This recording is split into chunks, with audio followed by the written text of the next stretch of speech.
समाज हो, जनता के सुराज जन सुराज। अरे मिलके मांगता सारा समाज हो, जनता के सुराज जन सुराज। अगली लाइन में आपको वो चीज दिखाई देगी जिसको आप प्रतिदिन कहीं ना कहीं फेस कर रहे हैं, जो समस्या आप देख रहे हैं। अगली पंक्ति में आपको वो दिखाई पड़ेगी, तो आप बताइएगा कि मैंने सही कहा है नहीं कहा है। छोट बड़ कोनो काम होके सरकारी, घूस बिना ले ले सुनत नहीं खे अधिकारी। अब आप सबके बीच में प्रधान जी आ गए हैं, एक बार का जोरदार ताली से स्वागत कीजिए और हम सुनते हैं।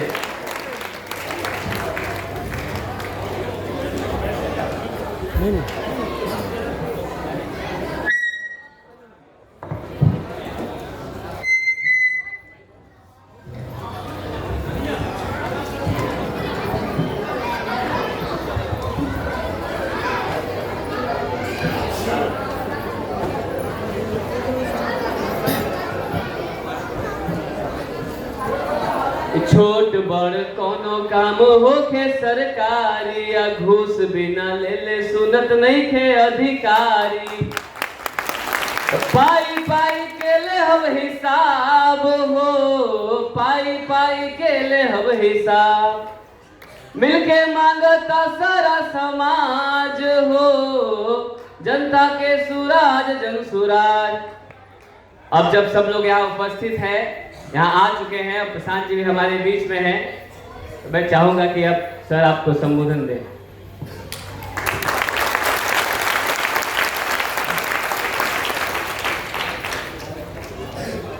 नमस्कार। जो सवेजा स्थानीय लोग जो यहाँ आए हैं, आप अपने दिनचर्या से कुछ समय निकाल के यहाँ पर जुटे हैं, मुझे मेरी बात कहने का अवसर दे रहे हैं, मेरी बात सुनने आए हैं। उसके लिए आप सबका तहे दिल से शुक्रिया अदा करते हैं, आपका आभार व्यक्त करते हैं।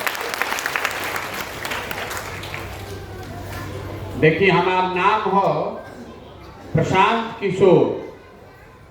हम कोनो नेता ना हैं, हम कोनो दल नहीं बनैले, और वह सबसे वोट नहीं मांग। हम बिहार के कोनो विधायक मंत्री ना हैं, हम तो मुखिया सरपंच भी ना हैं। बिहार के वो साधारण परिवार के लड़का हैं और संकल्प लेके चलल बानी की पदयात्रा करे कि बिहार के सारा गांव शहर कस्बा देहात में पैदल चल के जाए, जाके लोग से मिलो, बात करो, समझे के प्रयास करो कि रउआ कितना कष्ट में रहो जिंदगी बीतता। जौन या बिहार में गरीबी बा, बदहाली बा, बेरोजगारी बा, भ्रष्टाचार बा, ये तो सब रउआ पता बा। रउआ के कोई दूसरा आदमी क्या बताई? रउआ तो रहत नहीं यही में, रोज ओकरा के देखतो बानी, लेकिन स्थिति सुधरत नहीं थे। अपना से सब आदमी मेहनत करते बा, काम करता 10 घंटा 12 घंटा। रउआ जब चुनाव आवता तो अपना से जान के बढ़िया आदमी के वोटो देता ली, आ तबो 50 बरिस हो गई, राउर गरीबी, राउर बदहाली, राउर परेशानी दूर रखे हो। ऐसा तो नहीं है ना कि हमने के काल तक ठीक रही जा, अब गरीब हो गए मानी जा 5 बरिस में। जितना आदमी एजा बैठल बा, जब रउआ लड़का हो तबो इतने गरीबी, इतने परेशानी रहे। जे लड़का रहे वो जवान हो गई, जवान आदमी बूढ़ हो गई। कितना आदमी के तो जिंदगी बीत गई, लेकिन बिहार के दुर्दशा सुधरत नहीं थे। बहुत दिन तक हमने के कांग्रेस के वोट देत रही जा। कांग्रेस के बाद आदमी कहल कि नहीं, गरीब के लड़का लालू यादव बालाजी अगर बन जाए मुखिया बिहार के, तो गरीब के दर्द समझिहन, गरीब के दुर्दशा ठीक होई। तो 15 बरिस लालू जी के राज चलल, ओकरा बाद आदमी जब वो जंगल राज से अपराध से परेशान हो गई तो लालू जी के हटा के रुआ नीतीश जी के ले आई कि भाई पढ़ल लिखल आदमी अगर मुख्यमंत्री रही तब शायद बिहार के कुछ दशा सुधरी।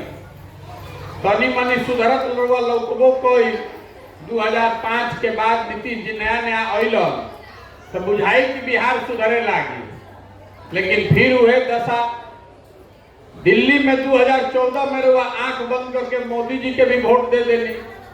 पूरा देश में आदमी समझो कि मोदी जी आ गई हम तो देश के विकास हो तो हमनियों के कुछ विकास हो जाए। लेकिन बिहार के जो आज दुर्दशा बा कि जैसन पहले रहे वह दशा में हमने के आजो बानी जा। तो जौना रवा नेता से बात करो तो सबे ये कही कि हम हई कोई नहीं हो कोई नहीं। जो पूरा अभियान बा एमे हमनी के कहता नहीं जा कि जौन नेता जौन काम कैलस आ चाहे करे के दावा करता ओकरा के हमनी के मान लिहल जाओ भैया कि काम कैलस। एकरा बादो हमनी के दुर्दशा बा तो सामने ही बा। तो इतना तो सबके बुझाता कि भाई पिछला 50 वर्ष पे जौना रास्ता पर चल के आवता नहीं जा यही रास्ता पर अगला 50 वर्ष में चलत रह जाए तो बिहार सुधरी ना। तो पहले रही समझी कि बिहार में इतना गरीबी बा काहे, आखिर एजा के आदमी गरीबी से बहरी निकलत काहे नहीं कर। ये बात के रउआ समझी। रउआ बुझाता कि कोई नेता आ जाई कोनो योजना सरकार के आ जाई ओ से राव गरीबी दूर होई। हम रउआ के बतावत नहीं कि राव गरीबी दूर काहे नहीं थे। देखिए दुनिया भर में गरीबी दूर करे के तीने गो रास्ता बा भगवान बतैले बा। तीन ही रास्ता है गरीबी से निकलने का। पहला रास्ता है शिक्षा पढ़ाई लिखाई। अगर रउआ घर में राउर बाल बच्चा पढ़ लिख जाई ओकरा नौकरी मिल जाई तो राउर गरीबी खत्म हो सकेला। दूसरा रास्ता बा कि मान लीजिए पढ़ल लिखल नहीं थे लेकिन ओकरा जो अगर खेती लायक जमीन होके तो खेती किसानी करके भी गरीबी खत्म हो सकेला। आ जेकरा भी जो दोनों नहीं थे पैसा होके पूंजी होके तो रउआ कोनो दुकान दौरी रोजी रोजगार करके भी अपन गरीबी दूर कर सकता है। ये बात पर तो सहमति सबके बाद कि तीन गो ही रास्ता बा। सड़क बनो चाहे ना, अस्पताल बनो चाहे ना, इस सबसे मतलब नहीं थे। तीन गो चीज जरूरी होके के चाहिए। शिक्षा होके के चाहिए, लड़कन के पढ़े के व्यवस्था नौकरी होके के चाहिए, खेती खातिर लोग के पास जमीन होके के चाहिए, कुछो नहीं के तो पैसा हाथ में होके के चाहिए कि आदमी कर्जा काढ़ के भी दुकान दौरी करो, व्यापार करके अपन पाल पेट के लेकर के बड़ा करो। तो बिहार में ये तीनों रास्ते बंद बा। शिक्षा के हालत ई बा कि लड़का गरीब के लड़का पढ़े जाता स्कूल में तो ओइजा पढ़ाई होते नहीं के ओइजा तो खाली खिचड़ी बटाता। आज जब राउर लड़का पढ़बे ना करी वो खाली खिचड़ी खाई वो पिलुआ वाला चल आई घरे आ दिन भर रोड पर घूमी तो भैया मजदूरे न बनी तो कलेक्टर ना बनी। इतना बात तो बुझाता। जब राउर लड़का पढ़बे ना करी तो मजदूरे न बनी तो राउर लड़का तो पढ़त बा ना, पढ़े के कोनो व्यवस्था बा ना। दूसर जैजा खेती करता तो 100 में 60 आदमी के पास एको धूर जमीने नहीं है। 100 में 60 आदमी के पास बिहार में एक धूर जमीन नहीं है, एको इंच जमीन नहीं है। बच गए 40 आदमी जरा भी थोड़ बहुत जमीन बा तो 40 में 35 आदमी के पास 2 बीघा से कम जमीन बा। तो इतना छोट जमीन बा ओकरा बिजुन कि जौन खेती करता उसे ओकरा आमदनी नहीं के हो। वो खेती खाए वाला खेती करता, कमाए वाला खेती नहीं के करत। रउआ जितना आदमी बैठल बानी ज्यादातर आदमी इसमें छोटा किसान होगा। रउआ जब खेती करतानी खेत में उहे चीज उपजावतानी कि बाल बच्चा के पेट भर जाओ, चाउर हो जाओ, गेहूं हो जाओ, वही में तभी सरसों छीट देनी, मन भइल तो कुछ सब्जी उगा लेनी। लेकिन वो खेती में इतना ताकत नहीं थे कि रउआ अनाज बेच के पैसा कमा के कुछ धनी हो जाए। तरवा भी उन शिक्षा के व्यवस्था बाना आ खेती के व्यवस्था खातिर जमीने नहीं थे। आ तीसरा बच गई पूंजी। अगर पैसा रही तो जे मजदूरी करता वो अपन कुछ व्यापार करी, दुकान दौरी करी, उद्योग धंधा लगाई।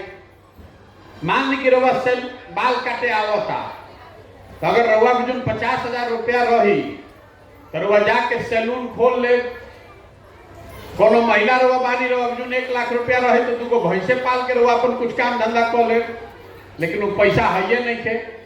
बिहार में औसतन हर आदमी का आमदनी है साल भर में 35,000 रुपया। देश में औसतन हर आदमी का आमदनी है 1,45,000 रुपया। तो देश में आदमी कमा कर 1,45,000 रुपया, हमनी के लड़का आदमी जा कमा कर 35,000 रुपया। तरवा बिजू शिक्षा बाना, खेत लायक खेती लायक जमीन बाना, अब पैसा है नहीं कि कोनो रोजी रोजगार दुकान दौरी करब तो रउआ गरीबी से निकलब कैसे?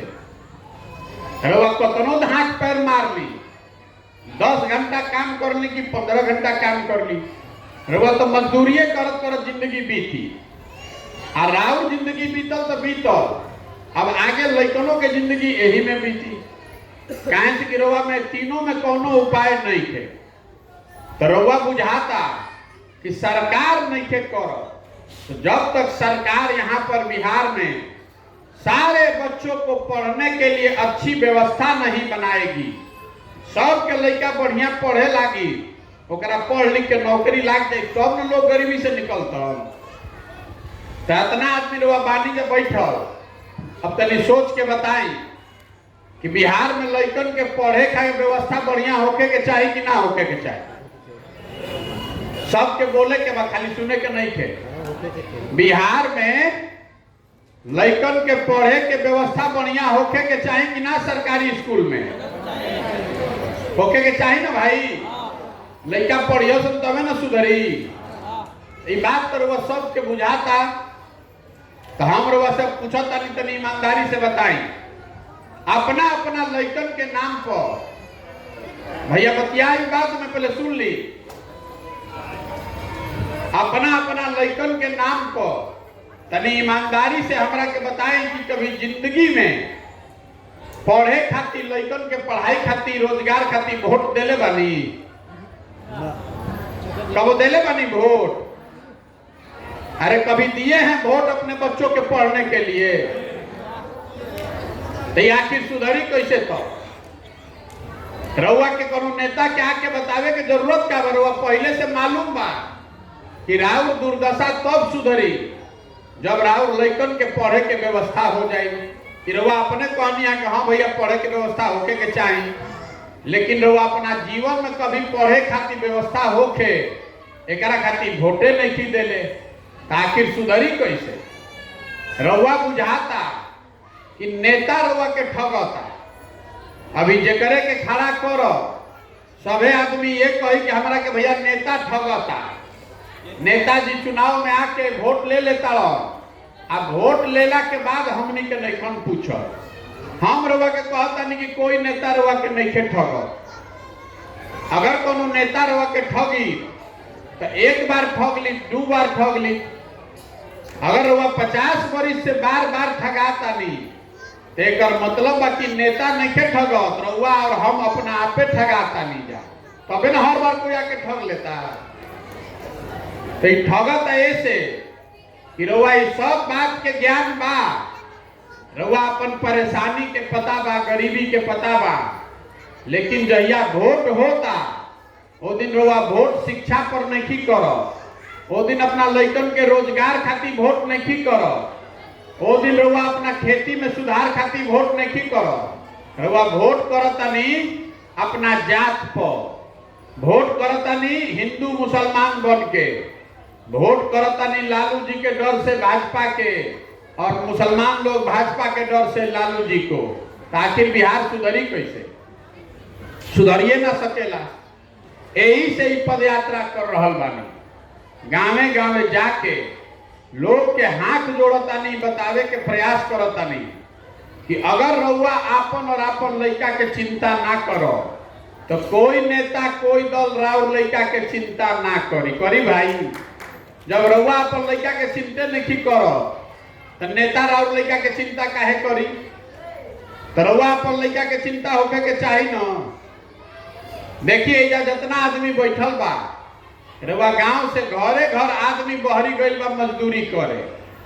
जितना इधर महिला बैठल बा नहीं जा, कोई के घर के सवांग के अपना मुंह देखे के नहीं के मिलो। साल भर में कोई छठ में एक बार आवता तो 10 दिन 15 दिन खातिर घरे रहो, आ फिर सालों भर ओकरा मजदूरी करे के बाद जौन आदमी एजा से जाता जवान लड़का 20 बरिस 22 बरिस 25 बरिस के जवान लड़का पीठ पर झोला बांध के ट्रेन में बस में जैसे भेड़ बकरी जाला वैसे आदमी कोचा के जाता और मजदूरी करे। जहां काम करे आदमी जाता ओइजा रहे के कोनो जगह नहीं थे। छोट छोट कमरा में 4 आदमी 5 आदमी एक साथ रहता है, अपने से खाना बनावता, पेट काटता, 12 घंटा ओवर टाइम मेहनत मजदूरी करता ताकि कुछ पैसा कमाई 12-15 हजार रुपया कि घरे 6,000 8,000 भेजब तो हमार बाल बच्चा खाई। आ रउआ से पूछता नहीं कि चाची वोट काहे देले रही पिछला बार, तो रउआ कहता नहीं कि का करी सब गौवा में देत रहे तो हमू दे देनी। अब बताई भला रउआ राउ घर के सवांग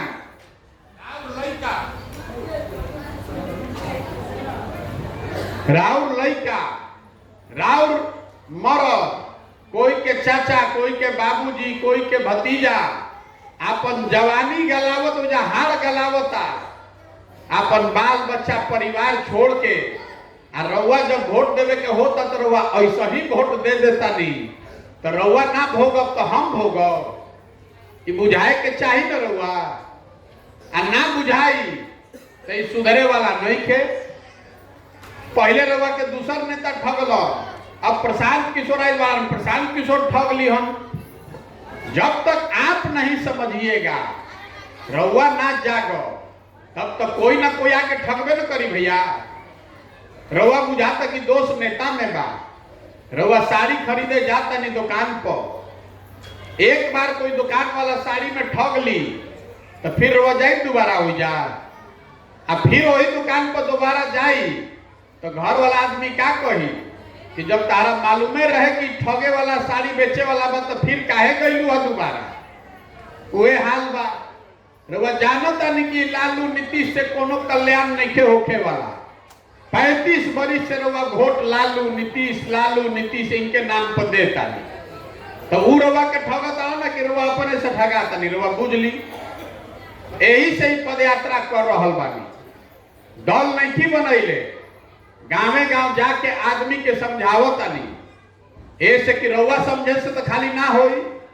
मान ली कि जब सब आदमी समझ ले लो कि ना भैया बात तो ठीक बा, अब जात पर वोट ना दिहल जाई, धर्म पर वोट ना दिहल जाई, नाली गली या 5 किलो अनाज पर वोट ना दिहल जाई, वोट अपना लड़कन के पढ़े खातिर रोजगार खातिर दिहल जाई। रउआ मान ली कि तैयार हो गई, अब बगल के गांव वाला तैयारी ना हो तो ना बात बनी।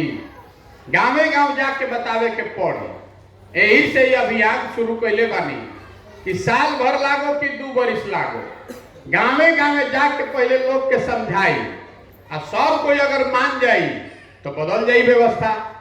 अगर ना मानी तो सब आदमी हमनी के जिंदगी यही में बीती। देखी रउआ बुझाता कि नेता रउआ के ठगले बा, हम रउआ के बतावो तनी रउआ जौना चीज पर वोट देता नहीं तो हम चीज रउआ मिलता। रउआ वोट देले बानी जात पर, तो जात के बात तो हर जगह होता कि ना बिहार में। रउआ जहां जाई तो जातीय के बतियावत आदमी। रउआ वोट देले बानी 5 किलो अनाज पर, तो कतनो बिहार में चोरी होता तो चोरियों क के 4 किलो अनाजवा रउआ के मिलते बा। रउआ वोट देले बानी राम मंदिर बनावे खातिर, तो 30 बरिस से देरी के ही सही, लेकिन राम मंदिर अयोध्या में बनते बा। रउआ वोट देले बानी टीवी पर गुजरात के या मोदी जी के भाषण सुन के, तो गुजरात में काम होते बा, बुलेट ट्रेन बनते बा। तो बतावे आई बानी कि जैसन रउआ बटन दबाई वैसने परिणाम पाई। अगर खेती कीजिएगा बबूल का, तो आम कहां से खाइएगा। तो आप अपने संकल्प लीजिए कि भैया अब समझ में आ गई, जात पर वोट ना करो, धर्म पर वोट ना करो, नाली गली और 5 किलो अनाज पर वोट ना करो। आपके वोट का कीमत 5 किलो अनाज नहीं है, आपके वोट का कीमत नाली गली नहीं है, आपके वोट का कीमत है आपके बच्चों का भविष्य। राव लइकन के भविष्य को वोट में ताकत इतना बा। रउआ वोट देवे सीख जाई तो सारा कष्ट खत्म हो जाई। आ वोट देवे ना आई, अगर वोट देवे ना आई तो जहिया वोट होता वो दिन नेता आके रउआ गोड़ पर गिरी, रउआ के कुछ पैसों दे सकेला, कोई जात के नाम पर, कोई धर्म के नाम पर, कोई पैसा दे के, कोई गोड़ पर गिर के रउआ से वोट ले लस। आज एक दिन तो रउआ बड़ा अच्छा लागल, लेकिन 5 बरिस खातिर वो बन गई राजा और रउआ बन गई भिखार। लेकिन अगर एक दिन रउआ राजा बन के वोट दबाई, अपना लइकन के मुंह देख के वोट दबाई, तो 5 बरिस राजा बन के रउआ रहब और नेता रउआ घरे आके दौड़ी कि भैया हमारे तार स्कूल बनल कि ना, अस्पताल बनल कि ना। ये बतावे खातिर चलल बानी कि एक दिन के जो राजा बने के रउआ अधिकार बा, कैसे वोट दबावे के बा वो सीखी। कि मछली हम नहीं की बाटो कि हम आई करवा के साड़ी दे दे, हम आई करवा के वृद्धावस्था पेंशन दे दे, कि हम आई तो सड़क बनवा दे। हम मछली नहीं की बाटो, मछली मारे सिखावतानी। अगर हम रउआ के मदद करब तो एक दिन मदद कर ले, जीवन भर मदद ना कर सके कोई। जीवन में मदद तो आपको स्वयं से करना पड़ेगा। तो आदमी सुन के कहता ये भैया ये तो सब बात हमनी के बुझाता, लेकिन हमनी के केकरा के वोट दिहल जाओ। जे करे के वोट देता नहीं जाओ उहे ठगता। तो हम रउआ के बतावत नहीं रउआ केकरा के वोट देवे के बाद। देखी पहले रउआ वोट देनी कांग्रेस के, फिर लालू जी के, फिर नीतीश के, फिर मोदी के। अब अगर प्रशांत किशोर के वोट दे तो जैसे वो लोग ठगल वैसे हम ठगल। यही से दल नहीं के बनावे के। गांधी जी देश के आजादी कैसे दिले? गांधी जी वोट लेके देश आजाद ना करैल। गांधी जी समाज के जगैलन पहले, आ गांधी जी आगे आगे चलल, पीछे से पूरा समाज चलल, तब न आजादी मिलल। तो अगर बिहार के गरीबी से, भ्रष्टाचार से, बेरोजगारी से आजादी दिलावे चाहता नहीं, अपना लइकन के अच्छा भविष्य बनावे के चाहता नहीं, तो सब के हमनी के लागे के पड़ी, सब के मिल के आपन दल बनावे के पड़ी। जब आपन दल रही तो रउआ अपना के ना न ठहरो। एकर नाम का बा? जन सुराज। सुराज मतलब सुंदर राज। केकर सुंदर राज? रउआ तो अभी तक कितना आदमी के सुंदर राज के दावा पर वोट दे दी। एक बार हमारे कहने पर अपने आप को वोट दीजिए, जनता की सरकार बनाइए, तब सुधार होगा।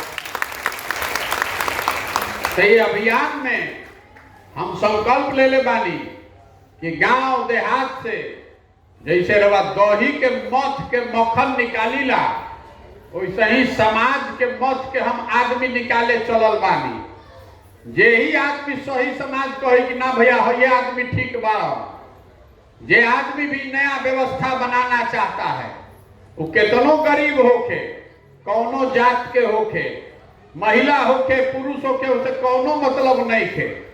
जे करे के सब है मिल के चुनी, वो करे पीछे आपन बुद्धि, शक्ति, ताकत, पैसा लगाई और रउआ आशीर्वाद और वोट से ओकरा के जिता के ले आवल जाए, तबे सुधरी। जन सुराज के एगो संकल्प बा, पहले ओकरा के याद रखी। पहला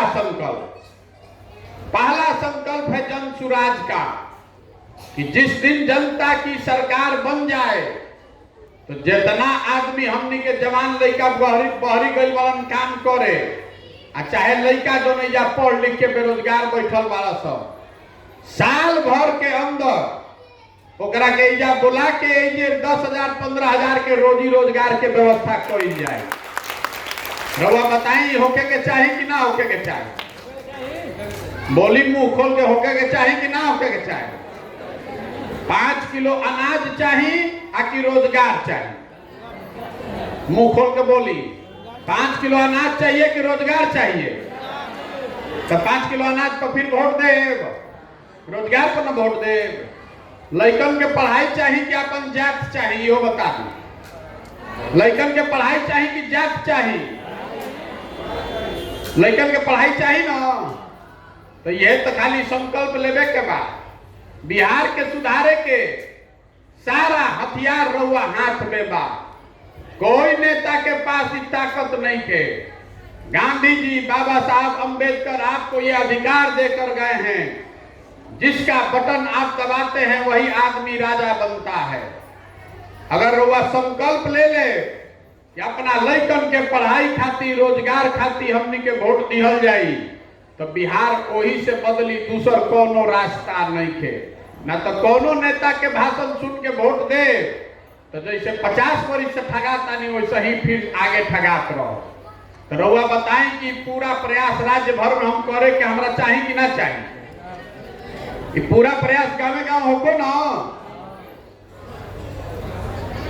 बोली इतना देर से वह सुनता नहीं, हम गला फाड़ फाड़ के चिल्लाता नहीं, वो मुंह से आवाज नहीं के निकलो। अरे प्रयास होके के चाही ना। तो प्रयास होके के चाही। तो रउआ से हम वोट मांगत नहीं थी, चंदा हम ली ना कोई से।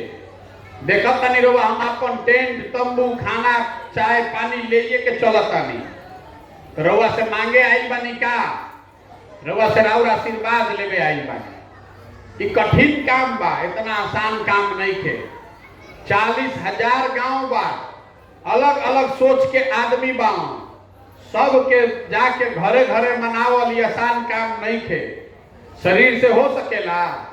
आदमी जाता बाबा धाम 5 दिन तो उनका पैर और फूल जाता, वही पर टंगा जाता। हम चलता नहीं 160 दिन हो गए, अभी 1-1.5 बरिस और चलो तब न गाँव गाँव पहुंचल जाई। तो ये होई कैसे? ये ऊपर वाले के कृपा से होगा, भगवान के कृपा हुई तब होई, और रउआ सब के आशीर्वाद होई तब होई। तो अगर रउआ बुझाता कि जो हम काम कर रहा बानी कि काम ठीक बा, ऐसे राउर भविष्य राउर बच्चन के भविष्य सुधर सकेला, तो एक बार हाथ उठा के आशीर्वाद दीजिए आशीर्वाद। बाना राउर आशीर्वाद। प्रयास होखो ना प्रयास। तो एक बात जो रउआ के बताई, हम देखी कोनो झूठा वादा ना करी, हम कोई के कामो ना करी। रउआ हमरा से आई काम खाती कि भैया हमारा राशन कार्ड दिवा दी, तो हम ना करो। लेकिन एगो वादा करके जाता नहीं, फिर से अभी कहनी है दोहरा देता नहीं, याद रखो। जहिया जनता के सरकार बनो तो साल भर के अंदर रउआ घर के जवान लड़कन के या सवांग के बहरी जाके रोजगार ना करे पड़ी, ओकरा बिहार में ही रोजगार के व्यवस्था हम करो।